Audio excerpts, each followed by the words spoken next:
La ciudad nunca duerme del todo. Lo aprendí hace 9 años, cuando me quedé frente a una ventana como esta. Otra ciudad, otra vida. Y decidí que dormir era para quienes todavía tenían algo que perder. Yo ahora lo tengo todo. Apoyo mi taza de café en el alféizar y observo Manhattan extendiéndose bajo mí. Todo vidrio, acero y luz de mañana. Y pienso, así se ve la inestabilidad. Me llamo Dorothy Lane. Tengo 64 años. Dirijo una firma de consultoría con oficinas en 3 países, una lista de clientes que nunca comento en público y un patrimonio que haría que los abogados de mi familia busquen antiácidos. Uso Cartier porque me lo gané. Tomo el café solo porque dejé de endulzarlo la misma mañana en que dejé de disculparme por ocupar espacio. Y el mes pasado, mi sobrino Richard vio mi empresa en la portada de Forbes. Yo no estuve ahí para ver su cara, pero puedo imaginarla. Hace 9 años, salí de una mansión en Connecticut con una sola maleta. No porque no tuviera a dónde ir. Tenía recursos. Tenía un nombre. Tenía 40 años de experiencia en negocios que no desaparecieron solo porque mi marido sí. Me fui porque quedarme había empezado a sentirse como ahogarme en cámara lenta. Cada decisión era cuestionada. Cada habitación en la que entraba quedaba en silencio. Cada mención de dinero recibía esa sonrisa en particular. Esa que la gente te da cuando ya decidió que no puedes confiar ni en tu propia vida. Yo sabía lo que significaba esa sonrisa. Había construido demasiado como para no reconocerla. La mañana en que me fui, Richard estaba en la cocina. Miró mi maleta como la gente mira los accidentes de tráfico, mitad horror, mitad fascinación. Dijo con mucho cuidado: «Tía Dorothy, ¿no crees que deberías hablar primero con alguien? ¿Un médico, quizá?» Lo miré durante un largo momento. «Ya estoy hablando con alguien», le dije. «Conmigo misma.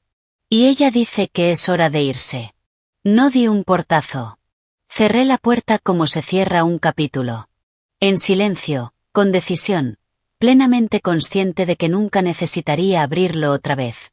Lo que pasó después es la parte que ellos nunca esperaron. Esperaban duelo. Derrumbe. Una mujer deshecha por la pérdida, vagando, confirmando cada cosa que habían susurrado sobre ella. En cambio, abrí una pequeña oficina de consultoría en Midtown Manhattan con los activos líquidos que ellos no sabían que yo había movido discretamente meses antes.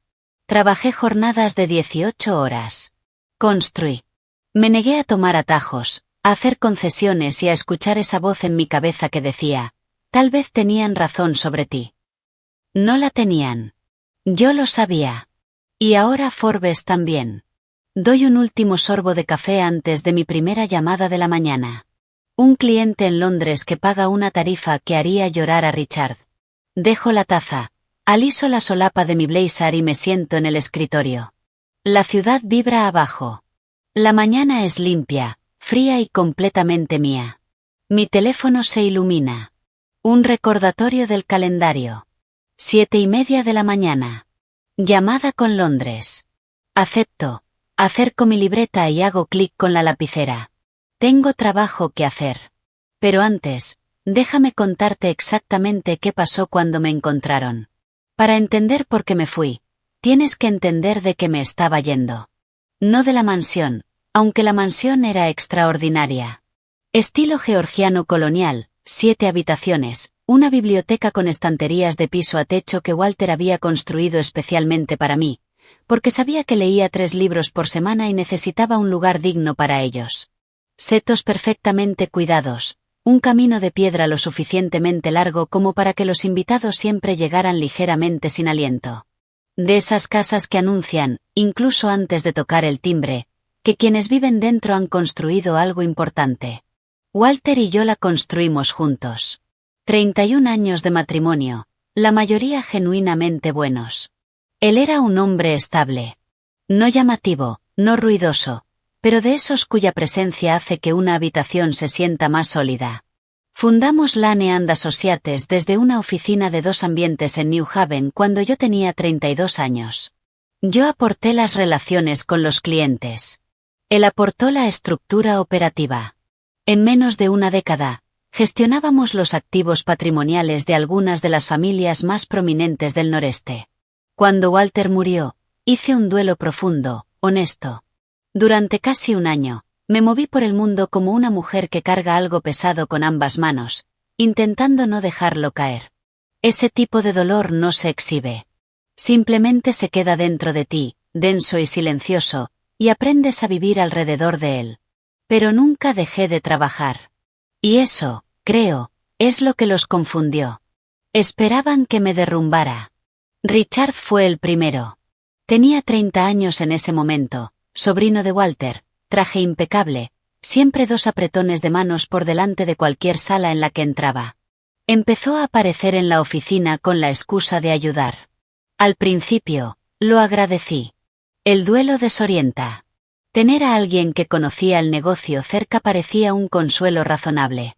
Pero la ayuda de Richard tenía una textura particular. En un almuerzo con nuestra cuenta más importante, se presentó como codirector de la transición. Lo corregí con calma delante del cliente. Se rió para disimular, pero sus ojos no se rieron. Después llegó Caroline, mi hija adoptiva, de 40 años, siempre impecablemente vestida, siempre apareciendo con una botella de vino y un comentario sobre lo cansada que me veía. Caroline nunca había mostrado mucho interés en el negocio mientras Walter estaba vivo. De repente, tenía opiniones sobre todo. El personal. El alquiler de la oficina. Si realmente estaba preparada para manejar sola los reportes trimestrales. Mamá, me dijo una noche, girando su copa de Chardonnay, ¿no crees que tal vez es momento de traer una perspectiva externa? Alguien que te ayude a gestionar las cosas mientras sigues procesando todo. La miré por encima del borde de mi copa. Procesé los informes del tercer trimestre esta mañana. Dije. Estamos un 11% arriba. Sonrió. Esa sonrisa. Y no dijo nada más esa noche. Luego apareció Harold, el hermano mayor de Walter, un hombre que siempre toleré más de lo que aprecié. Se presentó en mi puerta 6 meses después del funeral con una botella de whisky y una propuesta para lo que llamó una reestructuración protectora de la propiedad de la empresa. Para mi beneficio, por supuesto. Para proteger los activos durante lo que él llamó mi periodo de vulnerabilidad. Le dije que mi abogado revisaría cualquier propuesta que quisiera presentar. Nunca presentó nada por escrito. Y Glenn, el esposo de Caroline, callado donde ella era precisa, obediente donde ella era calculadora, empezó a aparecer en la casa entre semana, cuando nadie había anunciado visita. Una vez lo encontré en el pasillo, cerca de mi despacho, teléfono en mano, completamente inmóvil. Dijo que estaba buscando el baño. El mismo baño que había usado 100 veces en un pasillo que conocía perfectamente. Sonreí, le indiqué dónde estaba y, desde esa noche, empecé a prestar mucha más atención. Esto es lo que quiero que entiendas. No pasé por alto esas señales porque estuviera confundida, en duelo o inestable. Noté cada una de ellas. Simplemente necesitaba tiempo para entender la forma de lo que estaba viendo. Para saber si estaba imaginando un patrón, o identificando uno real. Soy una mujer que ha pasado 40 años en salas donde la persona que te sonríe también está calculando cuánto vales. Conozco la diferencia entre la buena intención y la estrategia. Para cuando estuve segura, y lo estuve, ya había tomado precauciones discretas. Mis activos personales. Las cuentas a mi nombre. Los bienes líquidos que eran míos antes del matrimonio y que siguieron siéndolo según el testamento de Walter. Empecé a reubicarlos, de forma cuidadosa y legal. Nada dramático. Nada que llamara la atención. Movimientos pequeños, metódicos, documentados, gestionados completamente por mi abogado privado, sin ninguna conexión con nadie de esa casa. No actué desde el pánico. Actué desde la claridad. La mañana en que decidí irme fue, en apariencia, completamente normal. Un martes de marzo. Frío, pero luminoso. De esas mañanas de Nueva Inglaterra que se ven hermosas a través del vidrio, pero te cortan en cuanto sales. Tomé mi café. Leí el periódico. Fui al armario y elegí lo que me llevaría. 2 blazers. 4 blusas. Un par de buenos zapatos. Mis documentos. Mis joyas personales. Mi portátil. Todo lo que no podía reemplazarse. Todo lo que era irreversiblemente mío. Una sola maleta. Suficiente. Richard estaba en la cocina cuando bajé. Miró la maleta junto a mis pies y algo cruzó su rostro. Demasiado rápido. Demasiado calculado para ser sorpresa genuina. Tía Dorothy, dijo, ¿a dónde vas? Hacia adelante, respondí. Me llamó mientras salía. Algo sobre médicos, sobre asegurarse de que yo estaba bien, sobre que la familia estaba preocupada. Escuché cada palabra. Cerré la puerta principal detrás de mí con la calma deliberada de alguien que sabe exactamente lo que está haciendo. Conduje yo misma hasta la estación de tren. Tomé el primer tren a Nueva York. Me registré en un hotel en el Upper East Side. Pedí servicio a la habitación y abrí mi portátil. Tenía 3 llamadas con clientes esa misma tarde. No falté a ninguna. Lo que todavía no sabía, lo que solo descubriría años después a través de canales que ellos nunca imaginaron que yo podría acceder, fue lo rápido que se movieron en cuanto me fui. Como los susurros se transformaron en una narrativa coordinada. Como las palabras mentalmente inestable empezaron a viajar de boca en boca, de la mesa familiar al despacho de abogados, de un viejo amigo a un antiguo colega. Necesitaban que yo estuviera rota para justificar lo que estaban planeando. La tragedia para ellos es que no lo estaba. Y lo curioso de construir en silencio es que el silencio, tarde o temprano, termina de forma ruidosa, pública, y completamente en tus propios términos. El mío terminó en la portada de Forbes. Y ahí fue cuando el teléfono empezó a sonar. Déjame decirte algo sobre construir una vida en silencio. Requiere disciplina. No solo en lo que haces, sino en dónde pones tu atención.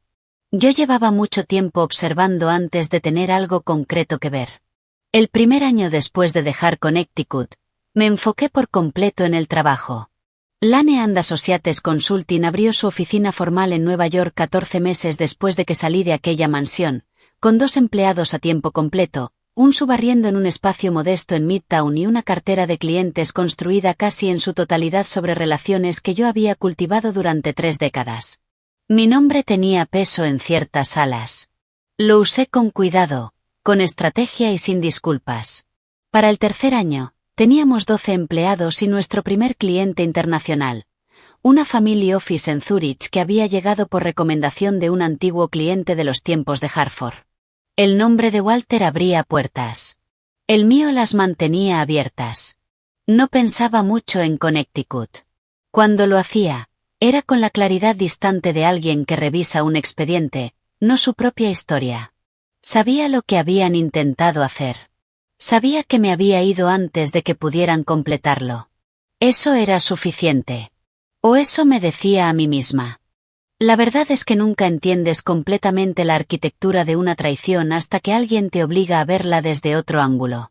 En mi caso, ese alguien fue mi banco. Era un martes por la mañana, completamente normal. Estaba en mi escritorio revisando una propuesta para un nuevo cliente cuando sonó mi teléfono móvil. El número me resultó familiar, la línea de banca privada de la institución donde aún mantenía la cuenta que había abierto durante mi matrimonio. Una cuenta antigua, vinculada a un nombre que todavía me conectaba con Connecticut. La había mantenido abierta por razones administrativas, registros fiscales, algunos pagos automáticos que aún no había transferido. Casi dejo que fuera al buzón de voz. Me alegro de no haberlo hecho. Señora Lane, habla Patricia Holland, gerente senior de la división de banca privada. Lamento llamar sin cita previa, pero tenemos una situación que requiere su atención directa. Dejé la lapicera sobre el escritorio. Ha habido 3 intentos en los últimos 30 días, continuó, con tono medido y profesional, de registrar un poder legal en su cuenta. El intento más reciente fue ayer por la mañana. Los 3 fueron rechazados. La documentación presentada no cumplía con nuestros requisitos de certificación notarial, y las firmas fueron marcadas por nuestro equipo de verificación como inconsistentes con la suya. Me escuché preguntar, con absoluta calma, ¿quién realizó los intentos? Los 2 primeros fueron presentados por un hombre que se identificó como Harold Vance, afirmando ser su cuñado y actuar en nombre de la familia. El tercero fue presentado por una mujer que se identificó como Caroline Mercer, su hija. Señora Lane, ¿usted está al tanto de alguna de estas solicitudes? No, respondí. No lo estoy. Eso es lo que sospechábamos. Quiero asegurarle que no se ha realizado ningún cambio en su cuenta. Sin embargo, dado el carácter repetido de estos intentos y las irregularidades en los documentos, nuestro equipo legal ha señalado esto para una revisión formal. Nos gustaría programar una reunión presencial a la mayor brevedad posible para discutir protocolos de seguridad reforzados y dejar constancia oficial de su posición sobre este asunto. Le agradecí. Anoté su número directo. Coloqué el teléfono boca abajo sobre el escritorio y me quedé completamente quieta durante aproximadamente 45 segundos. Luego abrí una nueva página en mi cuaderno de cuero y escribí la fecha, la hora y el nombre de Patricia Holland. Había aprendido hace mucho tiempo que lo más peligroso que puede hacer una mujer en mi posición es reaccionar antes de pensar. La reacción es visible. El pensamiento no. Había salido de una mansión en Connecticut sin alzar la voz ni derramar una sola lágrima delante de nadie que pudiera reportarlo. Había reconstruido mi vida sin anunciar ni un solo paso. No iba a comprometer 9 años de trabajo disciplinado por dejar que la ira tomara decisiones por mí. Primero pensaría. Después actuaría. Durante las 2 semanas siguientes, presté atención de la misma forma en que lo había hecho en los últimos meses en Connecticut. No con ansiedad. Con precisión. Revisé cada cuenta, cada documento legal, cada registro corporativo asociado a mi nombre. Contacté a mi abogada privada, Beverly Cross, una mujer de finales de sus 50, que llevaba mis asuntos desde el año en que me mudé a Nueva York, que conocía toda la historia y que, con el tiempo, se había convertido en una de las 3 personas en el mundo en las que confiaba sin reservas. Dorothy, dijo Beverly cuando terminé de explicarle lo que el banco me había informado, esto no es oportunista. 3 intentos en 30 días, 2 personas distintas. Esto está coordinado. Alguien lleva tiempo planeándolo. Esa es también mi lectura, respondí. Quiero auditar todos los registros públicos asociados a mi nombre, documentos corporativos, registros de propiedad, todo lo que sea rastreable. Si han estado preparando documentación, debe haber un rastro. Lo autoricé de inmediato. Beverly me llamó 4 días después. Hay una sociedad de responsabilidad limitada registrada en Connecticut, dijo, y pude percibir el cuidado con el que elegía cada palabra, llamada Lanehold LLC. Fue registrada hace 8 meses. El nombre en el registro es Harold Vance, pero la entidad utiliza su apellido sin su autorización. Lo anoté. Lanehold LLC. Hace 8 meses. 8 meses antes del primer intento de poder legal. Llevaban casi un año preparando esto. Beverly, dije, quiero un investigador privado. Alguien con experiencia en fraude financiero. Alguien en quien confíes. Tengo exactamente a la persona adecuada, respondió. Se llamaba Marcus Reed, ex FBI, División de Delitos Financieros, ahora independiente. Era silencioso, meticuloso y completamente indiferente al drama familiar. Es decir, perfecto para esta situación. Beverly organizó la reunión para el lunes siguiente en su oficina. Llegué 7 minutos antes. Siempre llego 7 minutos antes. Viejo hábito. Walter solía decir que era lo más agresivo de mí. Marcus Reed ya estaba allí cuando entré. Era un hombre compacto, en sus 50, con canas en las sienes y esa quietud particular de alguien que ha pasado su carrera observando a personas que no saben que están siendo observadas. Me estrechó la mano, se sentó y me miró con la atención directa y evaluadora de alguien que no tiene ningún interés en las formalidades.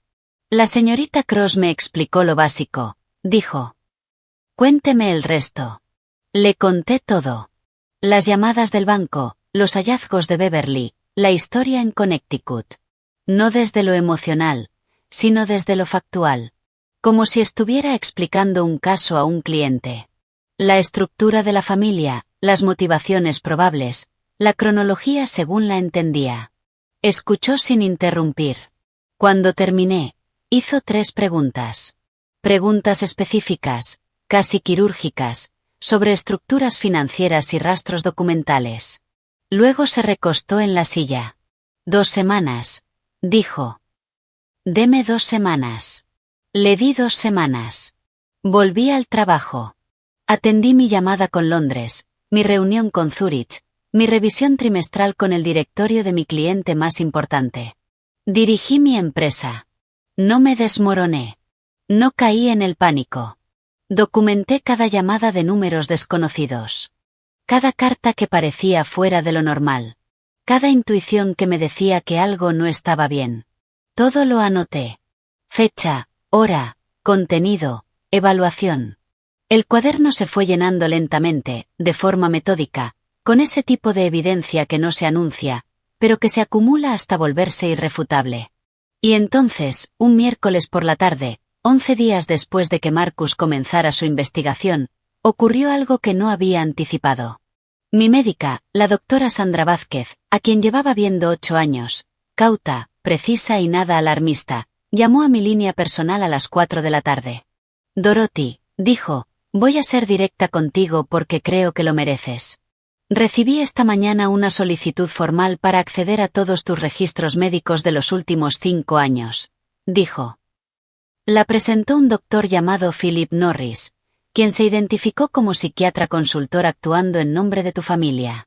Citó preocupaciones sobre tu salud cognitiva y mencionó una futura evaluación de tutela. Cerré la puerta de mi despacho con calma antes de responder. Nunca he conocido a ningún doctor Philip Norris, dije. No he autorizado a ningún miembro de mi familia a solicitar mis registros médicos y no he dado consentimiento para ninguna evaluación de tutela. Eso es exactamente lo que sospechaba, respondió.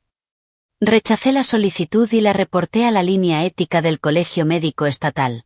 Pero, Dorothy, quiero que sepas que quien haya enviado esto está construyendo un caso médico. El lenguaje de la solicitud era específico y claramente redactado con intención legal. Alguien que sabe cómo funcionan estos procesos armó esto. Le agradecí. Anoté el nombre del doctor Philip Norris en mi cuaderno. Llamé a Beverly de inmediato. Norris, dijo Beverly en voz baja. Conozco ese nombre.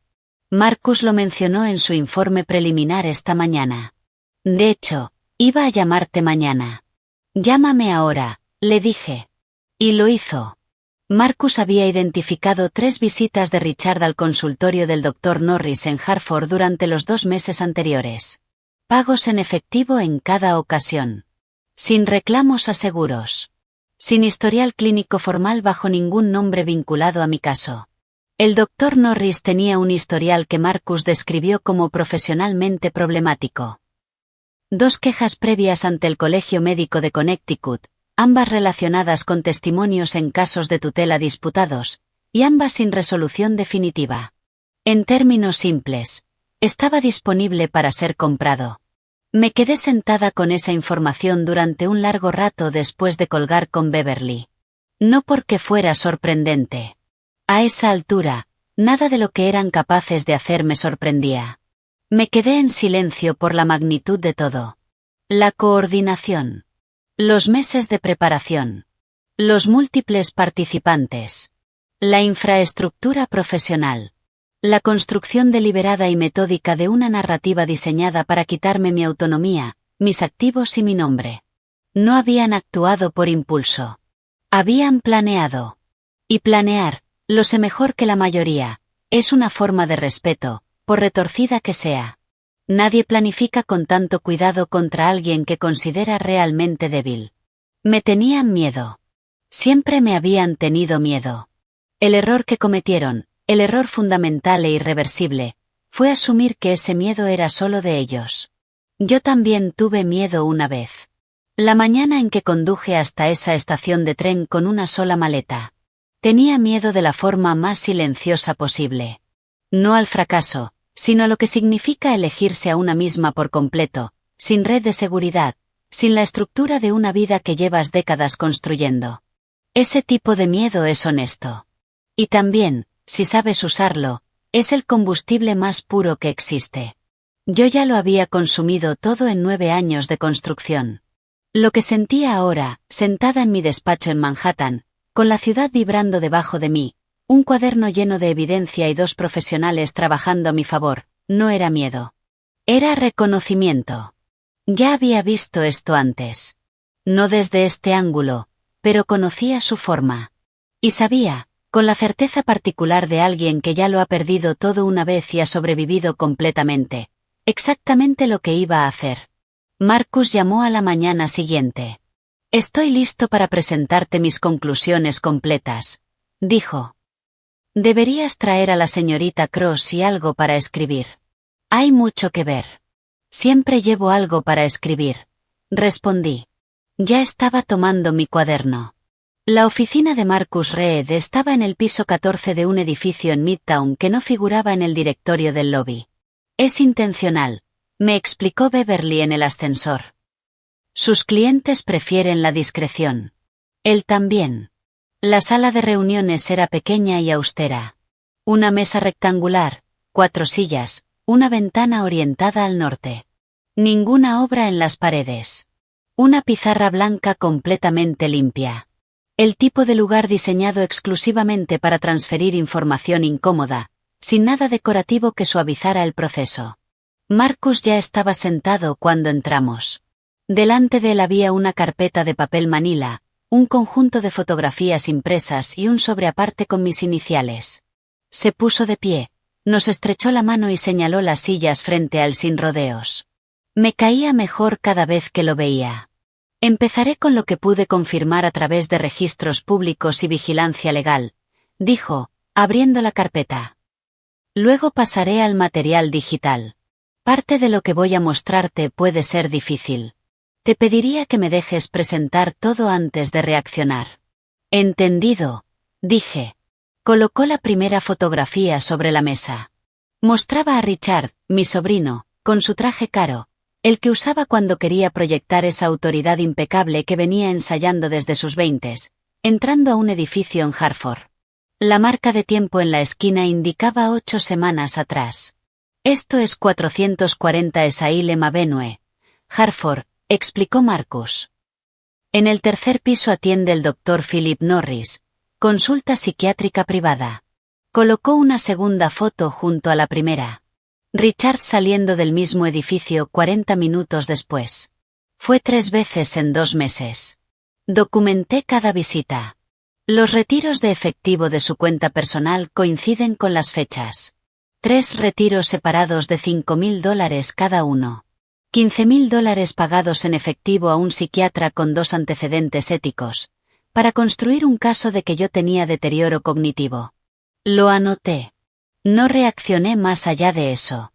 «No podemos vincular directamente los pagos con Norris sin sus registros financieros», continuó Marcus, «pero el patrón es claro. También obtuve, a través de registros judiciales públicos, documentación de 2 casos anteriores en los que Norris proporcionó testimonio experto apoyando solicitudes de tutela. Ambos casos involucraban familias intentando tomar control financiero de familiares mayores. Ambos fueron disputados. En uno, su testimonio fue eliminado del expediente tras una queja formal. Beverly tomó nota sin levantar la vista. Marcus deslizó el siguiente conjunto de documentos sobre la mesa. «La Neold LLC», dijo, «registrada en Connecticut, como identificó la señorita Cross». Pero el registro no fue el único paso. Abrió una página de documentos corporativos. Hace 7 semanas, Harold Vance presentó una enmienda adicional al registro, añadiendo una descripción de servicios que incluye, y cito textualmente, «gestión y administración de activos patrimoniales en nombre de los principales de la familia Lane». Se detuvo un instante. Estaban preparando esta entidad para posicionarla como una estructura legítima para manejar tus finanzas. Una vez que obtuvieran la tutela, ya tendrían el vehículo listo. La arquitectura era casi impresionante. Casi. ¿Harold hizo esto personalmente?, pregunté. «Con un abogado», respondió Marcus. «Un especialista en sucesiones del condado de Fairfield. Gerald Mars. Semi-retirado. Conocido por aceptar casos que otros despachos rechazan». Hizo una pausa. Gerald Mars también llevó 2 de los 3 casos en los que el Dr. Norris testificó. Mismo médico. Mismo abogado. Distintas familias. Distintos años. Misma estructura. Esto no era improvisación. Era un sistema probado. Y mi familia había contratado a personas que ya lo habían hecho antes. Dejé la lapicera sobre la mesa durante exactamente 3 segundos. Luego la volví a tomar. Hay más, dijo Marcus. Tomó el sobre con mis iniciales y dudó apenas un instante antes de dejarlo frente a mí. Esta parte de la investigación proviene de una fuente que quiero explicarte antes de que la leas. Me miró directamente. Durante la vigilancia, observé a Glenn Mercer, tu yerno, usando un portátil en una cafetería en 2 ocasiones. En la segunda, se levantó de la mesa durante aproximadamente 12 minutos, dejando el ordenador abierto y sin bloquear. Mi asociado, que estaba ubicado cerca, pudo documentar lo que era visible en la pantalla sin acceder al dispositivo, continuó Marcus. Abrió el sobre y deslizó una captura de pantalla impresa sobre la mesa. Era una cadena de correos electrónicos. La dirección de Glenn en el remitente. El destinatario. El despacho de Gerald Mars. Asunto. Situación de mamá. Actualización de cronograma. Lo leí. El correo tenía 3 párrafos. El primero confirmaba que el Dr. Norris ya había completado un marco preliminar de evaluación. Es decir, había redactado un borrador de sus conclusiones antes siquiera de conocerme. El segundo hablaba del cronograma para presentar la solicitud de tutela, condicionado a obtener al menos 2 declaraciones familiares adicionales que documentaran comportamientos preocupantes. El tercer párrafo describía lo que Glenn llamaba la lista de prioridad de activos. Primero, mi penthouse en Manhattan. Luego, mi participación en Lane and Associates. Después, mis cuentas de inversión privadas. Habían ordenado mis activos según la rapidez con la que podrían liquidarlos. Terminé de leer. Coloqué el papel boca abajo sobre la mesa con una mano, lo alisé con cuidado y miré a Marcus. ¿Qué más?, pregunté. Lo respetó. Continuó sin hacer comentarios. El panorama financiero que Marcus había armado a través de informes crediticios legales era, en muchos sentidos, la parte más reveladora de toda la presentación. Richard, $280.000 en deudas personales. 2 pagos hipotecarios impagos en una propiedad en Greenwich. Un fallo civil pendiente por parte de un antiguo socio. Caroline y Glenn, $460.000 en pasivos combinados, incluyendo un restaurante fallido que Glenn no le había contado a Caroline hasta que comenzaron a llamar los cobradores. Harold, sobreendeudado en un desarrollo inmobiliario en Stamford que llevaba 3 años estancado. En conjunto, las personas que me habían llamado inestable debían casi $750.000. Y yo valía, según sus propias estimaciones internas en los documentos de la Neold, entre 40 y 50 millones. No estaban de duelo por la muerte de Walter. No estaban preocupados por mí.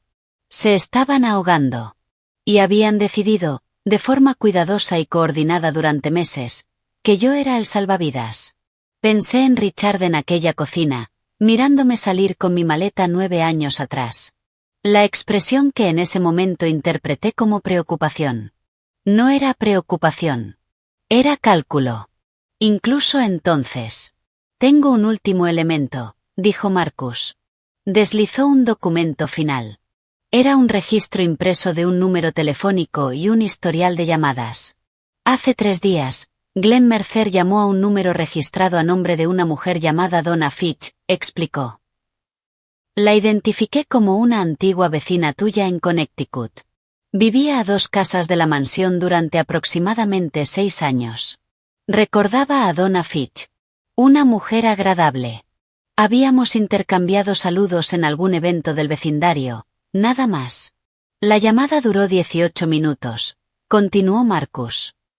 No pude grabar el contenido, pero a la mañana siguiente, Donna Fitch envió un correo directamente al despacho de Gerald Mars. Hizo una pausa breve. El asunto de ese correo, que mi asociado pudo ver en el portal público de envíos del despacho, decía, declaración de testigo. Dorothy Lane. Conducta preocupante. Estaban reclutando vecinos. Personas que apenas me conocían. Personas que escribirían lo que les pidieran. Ya fuera por una lealtad mal entendida hacia la familia, o porque les habían contado una historia lo suficientemente convincente. Cerré mi cuaderno. Miré a Beverly. Ella ya me estaba mirando. Dorothy, dijo en voz baja, lo que tienes frente a ti constituye evidencia documentada de fraude coordinado, intento de abuso financiero hacia una persona mayor y conspiración para presentar procedimientos legales falsos. Podemos actuar. Lo sé, respondí. La cuestión es cómo y cuándo. Hice una pausa. Y eso también lo sé. Aún no. Beverly esperó. Quiero que esté completo. Continué. No quiero moverme antes de tiempo y darles margen para destruir documentos o alinear versiones. Quiero esperar a que la solicitud de tutela esté redactada, a que se comprometan por escrito con todo lo que están haciendo. Y entonces, quiero actuar en todos los frentes al mismo tiempo. Marcus asintió lentamente. Es la posición legal más fuerte. Si presentan la solicitud, ya quedan expuestos en un registro público. Exacto.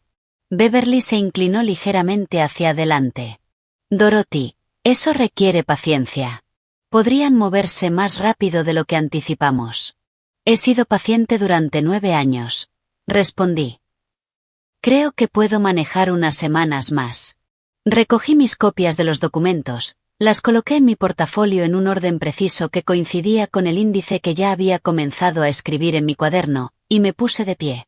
Marcus, dije, continúa la vigilancia hasta fin de mes.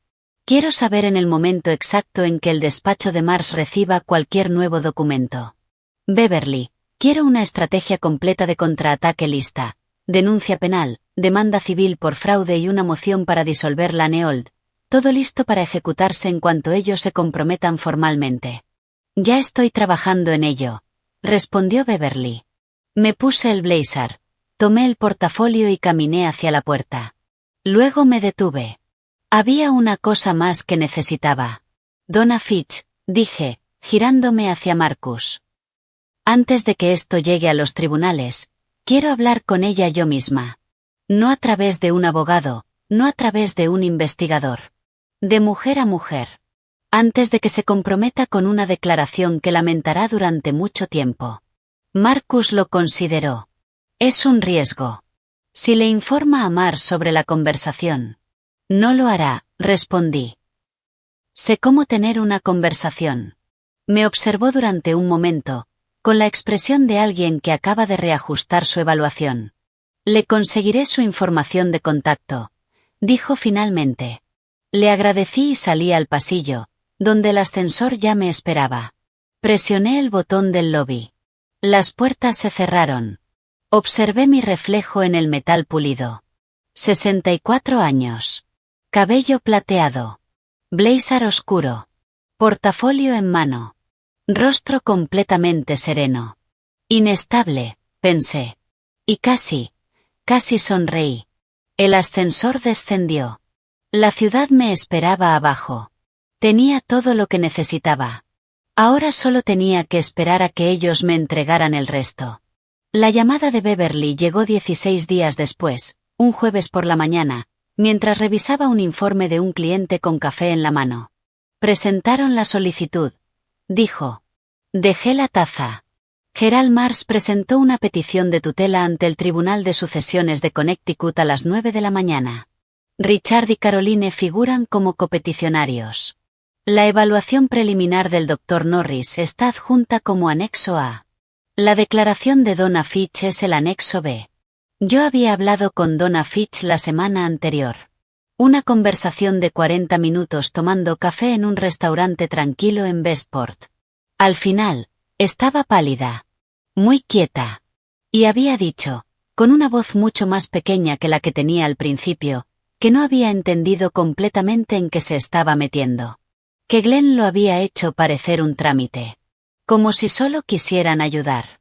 Le expliqué con calma, sin dramatismo, lo que implica legalmente una declaración falsa en un proceso de tutela fraudulento. Le expliqué lo que Beverly estaba preparada para presentar. Le expliqué que, Si retiraba su declaración a tiempo y presentaba una corrección, lo más probable era que no enfrentara cargos penales personales. Le dije que pensara bien antes del jueves. No retiró su declaración a tiempo. Fue su decisión. Tendría que vivir con ello. Beverly, dije, ejecuta todo. Todo está listo, respondió. Presento la denuncia penal esta tarde. La demanda civil por fraude va mañana, y la moción para disolver la Neolt se envía al secretario de Estado de Connecticut. En paralelo, ya contacté al colegio médico por el Dr. Norris y envié un paquete formal de queja al colegio de abogados contra Gerald Mars. ¿Y la reunión? Pregunté. Programada para el lunes, respondió Beverly. En mi sala de conferencias. Ya envié notificaciones a Richard, Caroline, Glenn y Harold. Creen que es una sesión inicial de mediación a tu solicitud. Bien, dije. Que lo sigan creyendo. Corté la llamada, terminé mi café, abrí el calendario y bloqueé toda la mañana del lunes. No quedaban decisiones por tomar. No más evaluaciones. No más vigilancia. No más espera paciente en la oscuridad mientras ellos movían piezas en un tablero que creían que solo ellos podían ver. Yo lo había visto desde el principio. Simplemente esperé a que se comprometieran completamente antes de hacérselo saber. Eso no es inestabilidad. Es estrategia. Hay un tipo particular de silencio que existe entre tomar una decisión y ejecutarla. No el silencio ansioso de la duda. Yo no tenía ninguna. Un silencio más limpio. El silencio de alguien que ya ha preparado todo, y espera el momento exacto. Viví esa semana con la determinación constante de una mujer que ya no tiene nada que demostrarse a sí misma. El lunes se acercaba. Las acciones de Beverly ya estaban en marcha. Marcus mantenía la vigilancia durante el fin de semana. Todo lo que debía estar listo, lo estaba. Lo que no había previsto, era el jueves. Estaba en mi escritorio un jueves por la tarde, 4 días antes de la reunión del lunes, 6 días después de que Beverly hubiera presentado la denuncia penal y la demanda civil por fraude, revisando la renovación de contrato de mi cliente en Zúrich. La luz de la tarde entraba por las ventanas de piso a techo en ese ángulo particular que solo aparece a finales de otoño, baja, dorada y casi arquitectónica. Mi café estaba recién hecho. Mi teléfono en silencio. Era, en todos los sentidos medibles, una tarde completamente normal. Mi asistente, Renée, una mujer precisa, de unos 30 años, que llevaba 4 años conmigo y que se comunicaba casi exclusivamente a través de notas escritas y correos de una sola frase, apareció en la puerta de mi despacho. No tocó. Se quedó en el umbral con una expresión que nunca le había visto antes. No era alarma.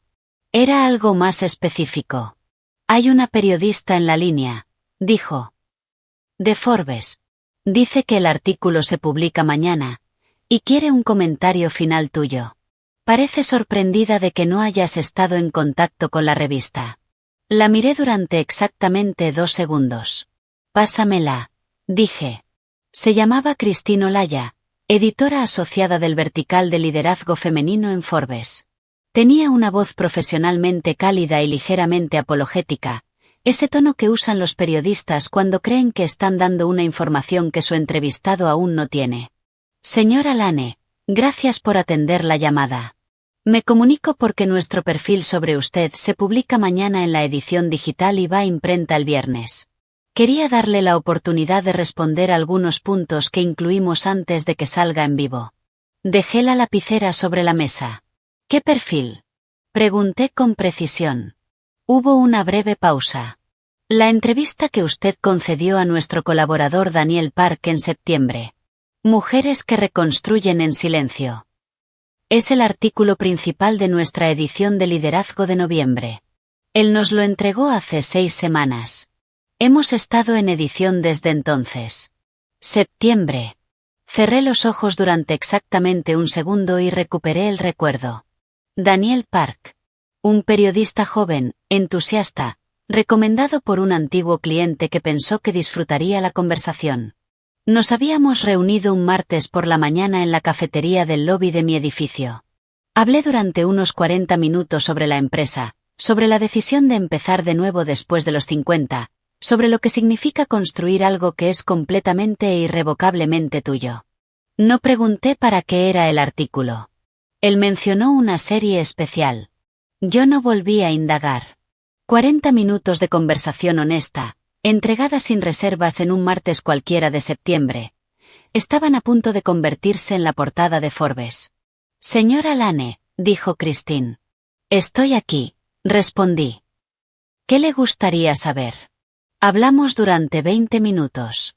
Respondí a sus preguntas de la misma manera en que había respondido a las de Daniel, directamente, sin actuación, sin ese ajuste fino de relaciones públicas que las personas en mi posición suelen utilizar. Le di las cifras actuales de la empresa.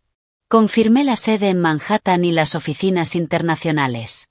Cuando preguntó por la decisión de dejar Connecticut 9 años atrás, le dije lo mismo que le había dicho a Daniel, que fue la decisión más clara que había tomado en mi vida y que la claridad tiene una forma de multiplicarse con el tiempo.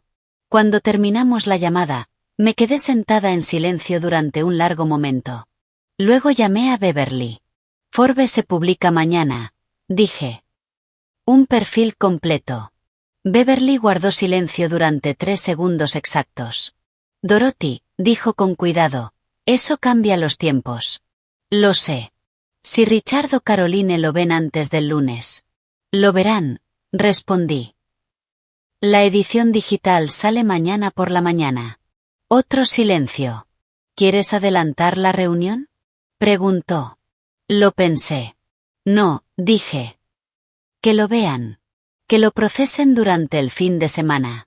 Quiero que entren a esa sala el lunes después de haber pasado 72 horas entendiendo exactamente a quién intentaron destruir.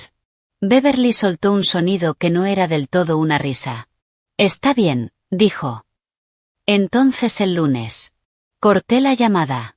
Volví al contrato de Zurich. Lo terminé. Lo envié. Cerré el portátil a las 6:30. Y me fui a casa. No revisé Forbes esa noche. Ya sabía lo que iba a decir. Yo lo había vivido. La revista se publicó a las 7 de la mañana siguiente. A las 7:45, mi teléfono, que había vuelto a poner con volumen por primera vez en semanas, empezó a vibrar con una intensidad que nunca había experimentado. No eran clientes. No era Beverly. No era Marcus. Eran números desconocidos. Códigos de área familiares. Códigos de Connecticut. El primer mensaje de voz era de Richard. Lo supe desde la primera sílaba. Esa tensión particular que aparece en la voz de alguien cuya narrativa acaba de derrumbarse.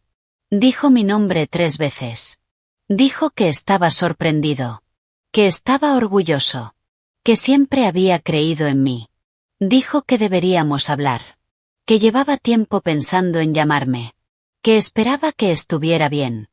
Lo dijo con ese tono medido y controlado de un hombre que acaba de darse cuenta de que presentó una petición legal fraudulenta contra una mujer que ahora está en la portada de Forbes, y que, entiende ahora, ha estado varios pasos por delante durante más tiempo del que puede calcular. No devolví la llamada. El segundo mensaje era de Caroline. Más corto. Más agudo. Las palabras mamá, por favor aparecieron 2 veces antes de que lograra recomponerse. Dijo que me extrañaba.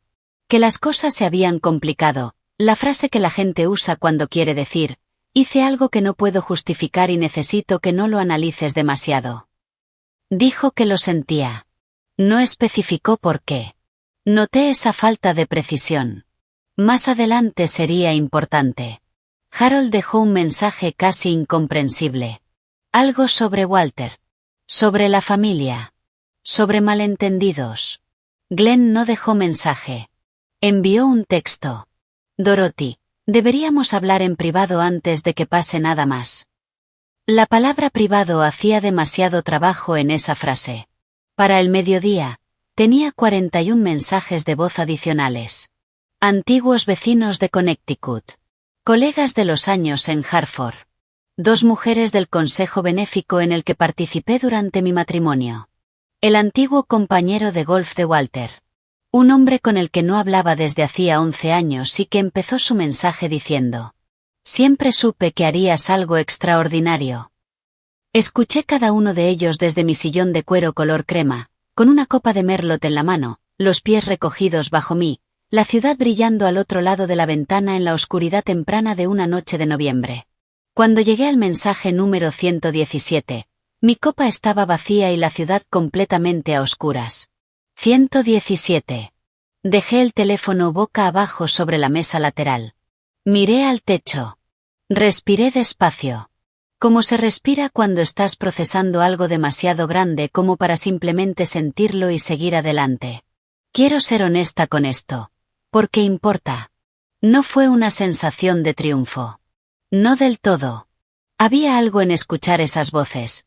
Voces que alguna vez conocí, voces que alguna vez significaron algo, que pesaba más que la victoria. La mujer que condujo hasta esa estación de tren 9 años atrás con una sola maleta y el miedo más limpio y claro que había sentido en su vida. Esa mujer quería algo mucho más simple. Quería que la dejaran en paz para construir su vida. No la dejaron. Y por eso estábamos ahí. 117 mensajes.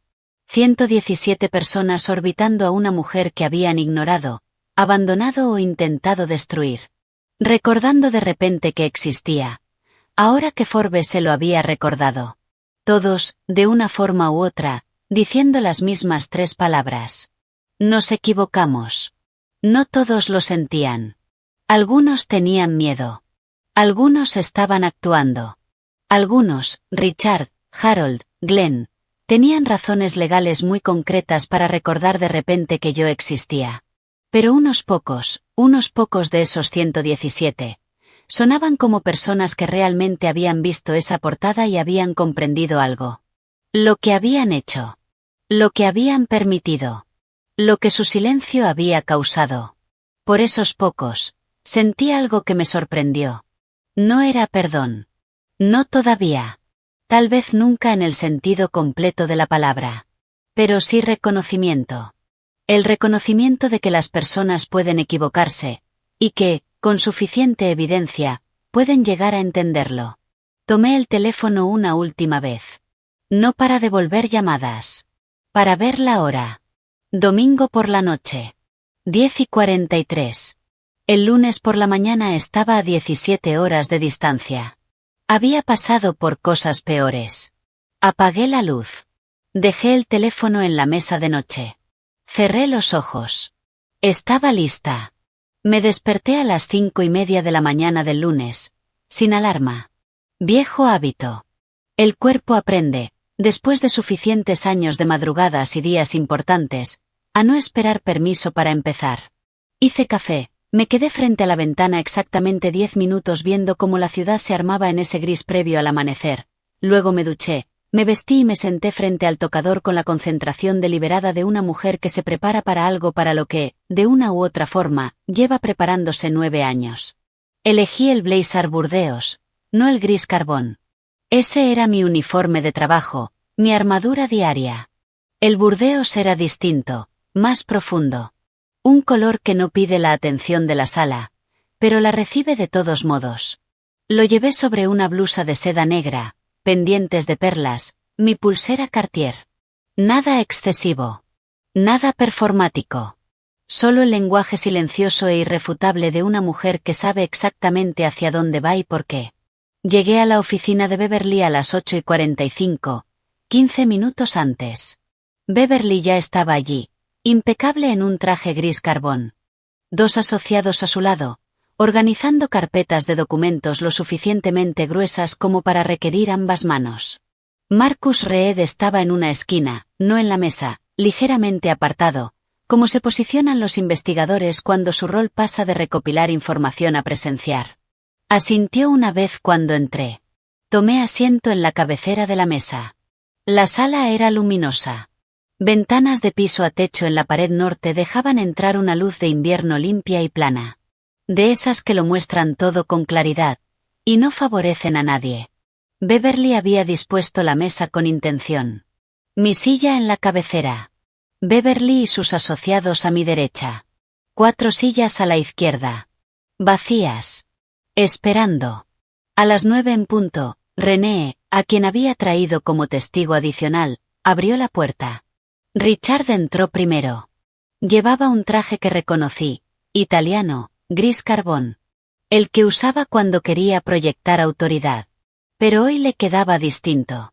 Más ajustado en los hombros, de alguna manera.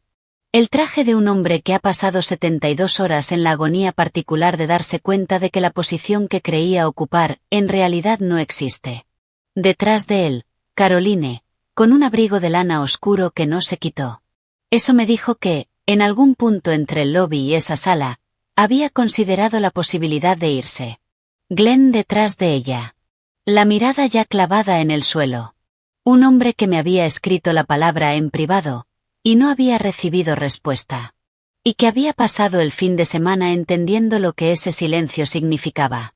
Y por último Harold. Más envejecido de lo que recordaba. Moviéndose con la lentitud ensayada de alguien que preparó su entrada, y ahora descubre que la sala no coincide con el guión. Se sentaron en las 4 sillas de la izquierda. Ninguno habló primero. Esperaba que Richard lo hiciera. No lo hizo. Miró las carpetas frente a los asociados de Beverly, luego a Marcus en la esquina, y después a mí. Y algo en su rostro se reorganizó en una expresión que nunca le había visto. Incertidumbre. Pura. Sin control. Sin actuación. Dejé que el silencio se sostuviera exactamente 10 segundos. Luego hablé. Gracias por venir, dije. Seré eficiente, porque creo que esta mañana la eficiencia beneficia a todos. Richard abrió la boca. Te pediría que guardes tus comentarios hasta que termine. Añadí. No en voz alta. No con tensión. El mismo tono con el que inicio una reunión con un cliente cuando hay agenda y límite de tiempo. Habrá espacio para que respondas. Me gustaría usar bien el tiempo. Cerró la boca. Beverly colocó el primer conjunto de documentos sobre la mesa. El día 14 del mes pasado, comencé, Gerald Mars presentó una solicitud de tutela en nombre de Richard Vance y Caroline Mercer, indicándome a mí como sujeto y adjuntando una evaluación psiquiátrica preliminar del Dr. Philip Norris como evidencia de respaldo. Hice una pausa leve. Voy a ser directa. Sé todo sobre esta solicitud.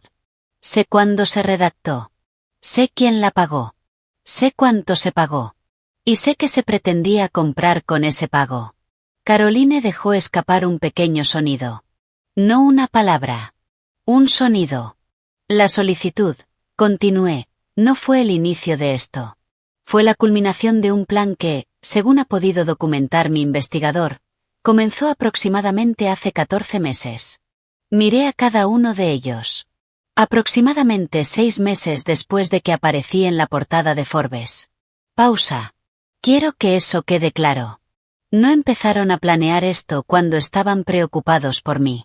Empezaron cuando vieron evidencia de que había tenido éxito. Harold se movió en su silla.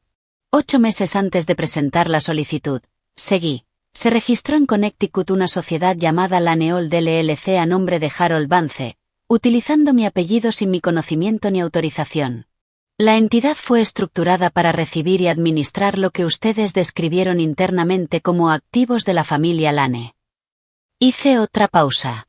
Es decir, mis activos. Mi participación. Mis inversiones. Bajo la autoridad de una tutela que aún no existía, y para la cual estaban construyendo un marco médico fraudulento.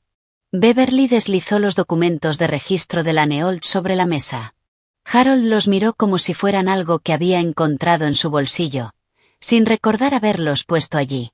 Se realizaron 3 intentos de registrar poderes notariales no autorizados sobre mis cuentas personales. Continué. Mi banco detectó los 3 y me contactó directamente. 2 fueron presentados por Harold. 1 por Caroline. Ninguno tenía documentación notarial válida. Porque, por supuesto, no podía tenerla. Yo no firmé nada. Y no autoricé nada. Porque nadie me lo pidió. Miré a Caroline. Ella miraba la mesa. Mi médica fue contactada por el Dr. Norris solicitando 5 años de mis registros médicos para respaldar una evaluación de capacidad que yo no pedí, ni autoricé. Mi médica rechazó la solicitud y la reportó al colegio médico. Mi contador recibió una consulta de alguien que afirmaba tener poder sobre mis finanzas. También la rechazó. Mi abogada identificó el registro de la Neold a los pocos días de su creación. Apoyé ambas manos sobre la mesa. No de forma agresiva. Simplemente presentes. Quiero ser precisa en algo, dije. Nada de esto me sorprendió. Reconocí lo que estaban haciendo. He pasado 40 años en salas donde las personas intentan redefinir la competencia, la autonomía y los activos de alguien como si fueran problemas que necesitan ser gestionados.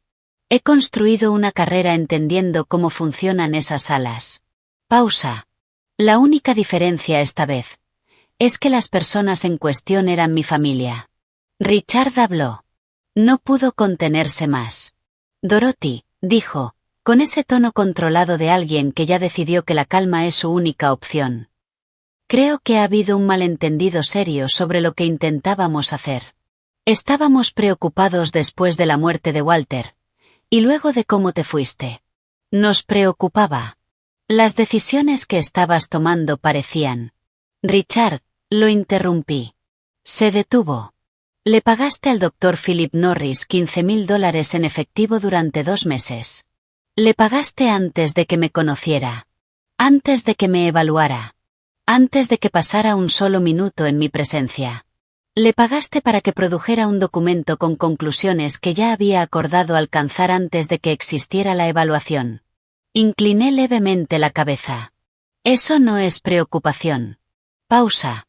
Quiero que seas honesto contigo mismo sobre lo que es, aunque no estés preparado para ser honesto conmigo. La sala quedó en silencio absoluto. Beverly colocó el segundo conjunto de documentos. El informe financiero del investigador. Historiales de crédito. Deudas. El restaurante fallido. El desarrollo inmobiliario detenido en Stamford. El fallo civil contra Richard. En conjunto, dije, los 4 acumulan aproximadamente $740,000 en deudas personales. Lo sé porque mi investigador obtuvo sus perfiles financieros a través de registros públicos. Es completamente legal. No lo menciono para avergonzarlos. Lo menciono porque necesitamos tener claridad sobre lo que motivó esto. Pausa. Necesitaban dinero. Me identificaron como la fuente. Y construyeron un marco legal y médico fraudulento para acceder a él. Harold encontró su voz. Un momento, dijo, con esa autoridad ensayada de alguien acostumbrado a dominar conversaciones. Estás haciendo acusaciones muy serias. Estoy haciendo acusaciones documentadas, respondí. Hay una diferencia. Beverly colocó un tercer documento frente a cada uno. Lo que tienen en sus manos, dijo, hablando por primera vez desde que empezó la reunión, es una notificación de denuncia penal presentada ante la Policía Estatal de Connecticut y la Fiscalía, por abuso financiero coordinado contra una persona mayor, conspiración para presentar procedimientos legales falsos, falsificación de documentos y uso indebido de identidad con fines económicos. Hizo una pausa. La denuncia fue presentada hace 6 días. Caroline levantó la vista por primera vez. Su rostro había perdido toda compostura. No de forma teatral. No dramática. Sino de esa manera específica en que un rostro se descompone cuando una persona entiende que la versión de los hechos que se estaba contando a sí misma, ya no le sirve. Ya presentaste la denuncia, dijo en voz baja, casi para sí misma. Hace 6 días, confirmé. Antes de esta reunión. Antes del fin de semana. La misma mañana en que Beverly recibió la notificación de que Gerald Mars había presentado la solicitud de tutela. Entonces, ¿por qué? Empezó Glenn. Porque quería que entraran aquí sabiéndolo, respondí. Quería que esta conversación ocurriera con toda la información sobre la mesa. Nadie en esta sala está operando bajo una confusión sobre la situación. Las acciones legales son reales. La evidencia está documentada. Y sus abogados, los que decidan contratar, confirmarán todo lo que acabo de decir cuando los llamen desde el lobby. Durante las semanas de preparación había pensado en este momento. Había imaginado versiones más ruidosas. Más caóticas. más emocionales. Lo que no había anticipado del todo era el silencio. Como la exposición completa de la verdad, sin dramatismo, no provoca una explosión, sino una implosión. Ese silencio pesado de quienes han sido vistos completamente, y ya no tienen nada más que construir frente a quien los observa. Richard parecía más viejo. Harold, más pequeño. Glenn miraba el documento como si leyera la misma línea una y otra vez. Caroline. Y esto fue lo que se me quedó grabado. Caroline, por primera vez en muchos años, parecía ella misma. No la mujer calculadora que llegaba a mi casa con vino y comentarios medidos. Sino la mujer debajo de eso. 40 años. Asustada. Superada por algo que comenzó como oportunismo, y terminó convirtiéndose en una trampa que ella misma ayudó a construir. No sentí ternura. Pero sí reconocimiento. Beverly continuó. Además de la denuncia penal, se ha presentado una demanda civil por fraude contra los 4, de forma conjunta e individual. La Neol del LLC está en proceso de disolución por orden del secretario de Estado de Connecticut. El Dr. Norris está bajo revisión del Colegio Médico. Su licencia está suspendida mientras dura la investigación. Gerald Mars ha sido reportado al Colegio de Abogados. Cerró la carpeta. Cada uno de ustedes necesitará representación legal independiente, añadió. Le sugiero contratarla antes de que termine el día. Harold empujó ligeramente su silla hacia atrás. No se levantó, pero tomó distancia. El gesto instintivo de alguien que se separa de una mesa que se ha vuelto incómoda. Yo no tenía conocimiento de la parte médica, dijo. La sociedad era solo una medida preventiva. Harold, lo interrumpí. Algo en mi voz lo detuvo por completo. Tu abogado te va a recomendar no hacer declaraciones en esta reunión. Te sugiero que sigas ese consejo, incluso de forma retroactiva. Se quedó en silencio. Miré a cada uno, cuyo cálculo los había traído a todos hasta esa mesa. Caroline, que no lideró, pero siguió, voluntariamente. Glenn, que creyó que escribir en privado era una estrategia. Harold, que había puesto su nombre en cada documento, y ahora empezaba a entender lo que eso implicaba. Quiero decir una cosa, dije. Y no es legal. La sala esperó. No estoy haciendo esto por enojo. Pausa. Quiero que eso quede claro. No es por dolor. Ni por resentimiento. Ni por castigo. Lo hago porque lo que intentaron hacer. Me detuve apenas un segundo. Desmantelar sistemáticamente la autonomía legal de una persona. Corromper profesionales médicos. Fabricar una narrativa para hacerla parecer incapaz. Negué levemente con la cabeza. Eso no es algo que esté dispuesta a aceptar en silencio y seguir adelante. No por lo que me habría pasado a mí. Pausa. Yo lo habría descubierto. Lo habría detenido. No habrían tenido éxito. Otra pausa. Lo hago porque la próxima mujer a la que intenten hacerle esto, puede que no tenga un banco que la llame. Puede que no tenga una médica que diga no. Puede que no tenga 40 años de experiencia para reconocer lo que está pasando. La próxima mujer. Puede que no se vaya con una maleta. Puede que se quede. Y ustedes se lo quiten todo. El silencio fue absoluto. La reunión ha terminado, dijo Beverly. Nadie se movió durante varios segundos. Luego Richard se levantó lentamente, sin mirarme. Harold lo siguió. Glenn se puso de pie y tocó el brazo de Caroline. Ella se levantó de forma mecánica, aún con el abrigo puesto, y caminó hacia la puerta. Allí se detuvo. No se giró. Se quedó de espaldas, una mano apoyada en el marco. Y dijo en voz baja, sin dirigirse a nadie en particular. Sabía que no estabas inestable. Lo supe todo el tiempo. Miré la parte trasera de su cabeza. El abrigo. El cabello oscuro. La mano aferrada al marco. Lo sé, respondí. Esa siempre fue la parte más importante. Salió. Los demás la siguieron. Beverly y yo permanecimos en silencio unos segundos después de que la puerta se cerrara. Marcus Reed, en su esquina, anotó algo en su cuaderno sin decir nada. Salió lo mejor que podía salir, dijo Beverly finalmente. Sí, respondí. Me miró. ¿Cómo te sientes? Pensé la respuesta con honestidad. ¿Cómo hago con todo? Lista, dije. Para lo que venga. Beverly sonrió. Esa sonrisa pequeña, privada, de alguien que acaba de ver a otra persona manejarse con precisión absoluta bajo presión, y lo reconoce. Recogí mi portafolio. Me puse de pie. Abotoné mi blazer burdeos. A través de las ventanas, Manhattan seguía su ritmo habitual. Indiferente. Brillante. Inagotable. La ciudad que me había recibido 9 años atrás con una sola maleta, y sin disculpas. Y que me había visto construir algo a su altura. Aún tenía una cosa por hacer. Tenía una empresa que dirigir. 3 meses pasan rápido cuando tienes trabajo. Siempre he creído que el antídoto para casi todo es el trabajo. No como escape, sino como afirmación. Construir algo. Aplicar criterio y habilidad a problemas reales. Esa es la conversación más honesta que una persona puede tener consigo misma. No te pide nada falso. Solo recompensa lo que es real. Así que trabajé.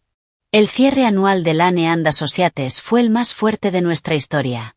Ingresos un 23% superiores al año anterior. 2 nuevos clientes institucionales en Londres.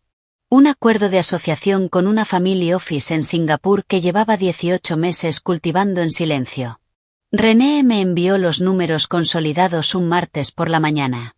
Los leí en mi escritorio con la misma atención con la que hago todo. Luego dejé el informe. Miré la ciudad durante un largo momento. Y pensé, a Walter le habría encantado esto. De verdad. Él entendía algo esencial. Que la verdadera satisfacción de construir no está en llegar, sino en acumular. En el efecto compuesto de decisiones correctas, tomadas una tras otra durante largos periodos. En la calma de mirar atrás y poder trazar la línea entre dónde empezaste y dónde estás. Pensé en el sin dolor. Eso lleva años. No se puede forzar. Solo gratitud. Por la sociedad. Por lo que me enseñó sobre paciencia y estructura. Por 31 años de una vida que, en su mayor parte, fue genuinamente buena. Los procesos legales avanzaron al ritmo en que avanzan los procesos legales. Lentos. Meticulosos. Con esa precisión pesada de un sistema que no admite prisa. Richard y Harold contrataron abogados defensores penales separados dentro de las 24 horas posteriores a la reunión del lunes. Eso me dijo que sus abogados entendieron inmediatamente la gravedad de lo que Beverly había presentado. Caroline y Glenn contrataron un tercer abogado de forma conjunta. Eso me dijo que seguían operando como unidad, o que no podían permitirse hacerlo por separado. Gerald Mars entregó su licencia para ejercer en un acuerdo con el Colegio de Abogados, alegando lo que su declaración describía cuidadosamente como errores de juicio profesional. Tenía 71 años. No sentí satisfacción por su caída. Sentí ese reconocimiento neutral de una consecuencia proporcional, y necesaria. El Dr. Philip Norris perdió su licencia un martes de febrero. El colegio médico determinó un patrón de mala praxis en 3 casos, siendo el mío el mejor documentado. No emitió ninguna declaración pública. No la necesitaba. Richard aceptó un cargo reducido por conspiración para cometer fraude financiero a cambio de cooperar plenamente en la investigación contra Harold y Gerald Mars. Su abogado negoció bien. No iría a prisión. Pero la sentencia civil presentada por Beverly implicaba que una parte significativa de lo que ganara en los próximos años, terminaría en mis manos. Su propiedad en Greenwich fue subastada en enero. Me dijeron que se mudó a un apartamento en Bridgeport. La situación de Harold era más compleja y, al momento en que te cuento esto, aún no está completamente resuelta en algunos aspectos. Tiene 73 años y no está bien de salud, y la maquinaria legal se mueve a su alrededor con esa torpeza deliberada de un sistema que no está diseñado para personas que son, al mismo tiempo, responsables y frágiles. No he intervenido en su proceso. No es mi responsabilidad. Glenn desapareció con una eficiencia casi admirable. Él y Caroline se separaron en enero, y se trasladó a una ciudad que no voy a nombrar, donde tengo entendido que trabaja en gestión inmobiliaria. Su mensaje pidiéndome hablar en privado sigue, hasta hoy, sin respuesta. Eso también me parece proporcional. Caroline es la complicada. Siempre lo ha sido, para mí. Hablamos una vez por teléfono a principios de febrero, por iniciativa suya. Llamó un domingo por la mañana. Contesté. Eso nos sorprendió un poco a ambas.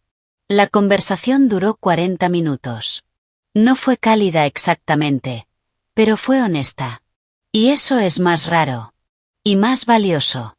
Me dijo cosas que ya sospechaba, y algunas que no. Me dijo que el plan había sido idea de Richard desde el principio. Que ella entró pensando que era algo protector. Que permaneció incluso después de dejar de creerlo.